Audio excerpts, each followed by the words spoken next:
Tunggang vaksin, hidup mewah di sebalik derita rakyat. Secara purata, kita rakyat Malaysia dikurung dengan pelbagai istilah termasuk PKP, PKPD, darurat dan pelbagai istilah lain sepanjang dikurung ketika wabak COVID-19 melanda negara sejak awal 2020. Peristiwa itu pastinya menjadi antara kenangan hitam pahit yang amat sukar dilupakan apabila ada di antara kita yang kehilangan orang tersayang, hilang pekerjaan, syarikat gulung tikar, tak kurang ada yang membunuh diri dan mengibarkan bendera putih kerana kelaparan. Namun di sebalik derita yang dihadapi rakyat pada ketika itu, ada golongan yang hidupnya mewah membina kekayaan peribadi atas nama sebuah derita dan pembelaan. Pada 10 Februari 2023, Kementerian Kesihatan KKM telah memaklumkan kepada Perdana Menteri Datuk Seri Anwar Ibrahim bahawa dakwaan perolehan vaksin COVID-19 tidak mengikut peraturan dan ditandatangani tanpa persetujuan peguam negara. Kabinet memandang serius dakwaan berkenaan selepas dimaklumkan oleh KKM dan mencari tanggungjawab Badan Penguatkuasa seperti Suruhanjaya Pencegahan Rasuah Malaysia SPRM untuk menentukan kesahihannya. Beliau menegaskan tidak campur tangan dalam siasatan mengenai dakwaan itu dan menyerahkan sepenuhnya kepada pihak berkuasa untuk menentukan sama ada wujud pelanggaran peraturan dan undang-undang dalam tata cara perolehan vaksin terbabit. Itu serah kepada Badan Penyiasat, SPRM dan lain-lain, bukan urusan saya lagi.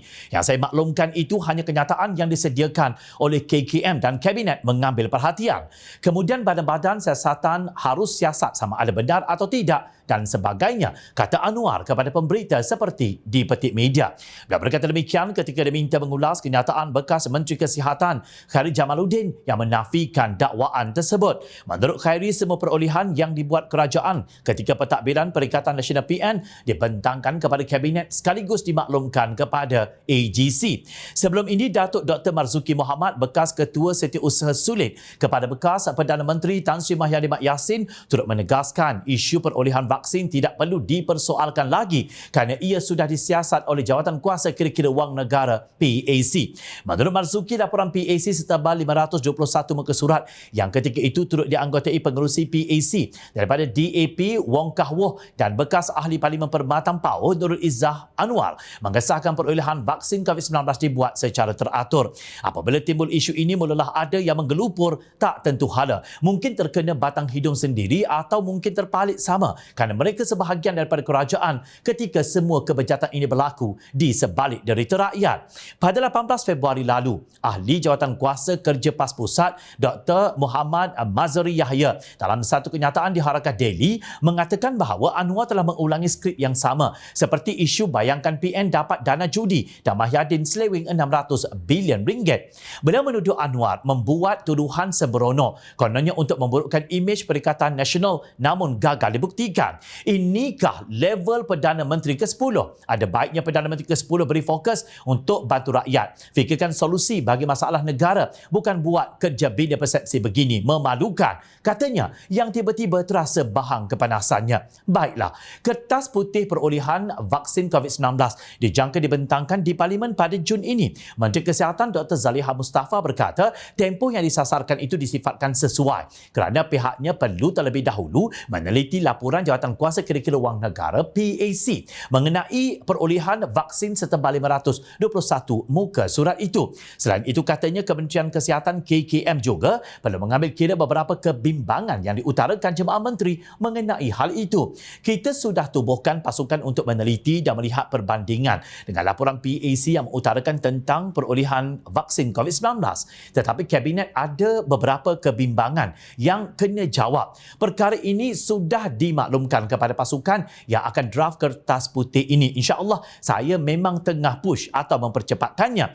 Kita akan cuba bentang sebelum atau masa sidang Parlimen kedua. Kalau Jun selesai sikit, katanya dalam kenyataan. KKM dilaporkan menubuhkan pasukan kerja untuk merangka kertas putih perolehan vaksin COVID-19 bagi memastikan keterusan urusan berkenaan yang dibuat semasa tempoh darurat akibat penularan pandemik. Dr. Zaliha dilaporkan berkata dokumen itu akan memberi gambaran secara komprehensif mengenai pengurusan perolehan vaksin berkenaan dengan meneliti tata cara perolehan yang dilakukan bagi memastikan keterusan demi manfaat rakyat keseluruhan. Jadi bolehkah pihak yang sedang menggelupur kepanasan itu bersabar seketika untuk siasatan dijalankan dan kertas putih dibentangkan untuk menentukan dakwaan terbabit. Kenapa perlu terus melompat dan melenting lantas menuduh kononnya Anwar sedang cuba untuk memburukkan PN? Sedangkan Anwar sendiri berkata bahawa beliau menerima makluman daripada KKM tentang isu berkenaan dan memberi arahan untuk dilakukan siasatan. Benar atau tidak, tunggulah hasil siasatan. Beginilah, kalau tiada angin, masakan pokok bergoyang. Kalau tak ada benda yang terselindung, kenapa PN koyak sangat? Jangan pula nanti bila kertas putih dibentangkan terkeluar nama mereka yang makan sedap sebelum ini, sekali lagi kerajaan dituduh membuat pendakwaan terpilih. Apabila sesuatu kes dibongkar dan didakwa, semuanya dikatakan sebagai pendakwaan bermotifkan politik dan terpilih. Takkanlah nak biarkan sahaja kalian hidup mewah dengan menunggang derita rakyat. Kalau tak bersalah, relax-relax sudahlah. Kenapa nak gabra semacam? Kita tunggu siapa yang kena. Ingat, rakyat sentiasa memerhati.